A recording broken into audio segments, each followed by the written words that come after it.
Merci pour cette pensée à tous aux morts, à tous ces combattants pour la liberté, la République et l'Europe.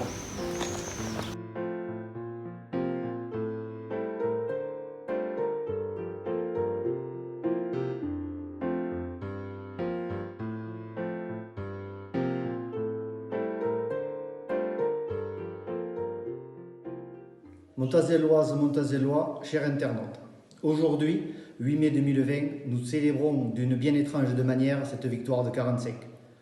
Nous nous retrouvons chaque année au pied de notre monument aux morts pour célébrer la fin de cette guerre qui aura embrasé l'Europe pour finir par s'étendre au plan mondial. Si aujourd'hui, nous pouvons nous retrouver devant notre monument aux morts, c'est que notre pays, l'Union européenne, le monde entier, lutte encore contre un fléau. Fléau non pas issu d'une doctrine nazie, mais d'un virus qui décime nos populations.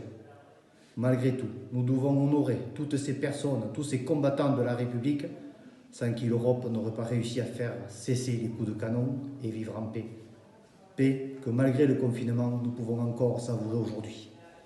Il y a 75 ans, cette seconde guerre mondiale se terminait pour la France et pour l'Europe. Ce conflit avait été le plus meurtrier de tous les conflits. La guerre de 39-45 a concerné la quasi-totalité des pays d'Europe et beaucoup d'autres pays dans le monde.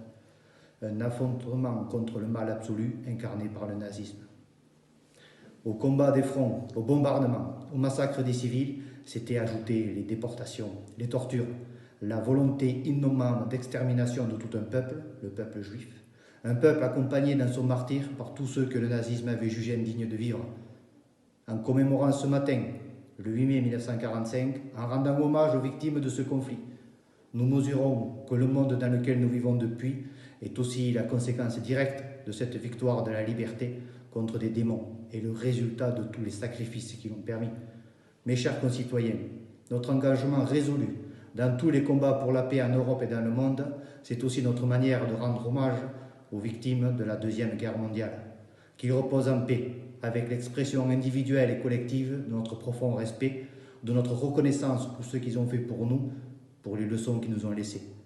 75 ans après le 8 mai 1945, pour eux et en leur nom, ensemble, redisons-le comme chaque année, avec foi et surtout détermination, vive la République, vive la France, vive l'Europe et vive la paix.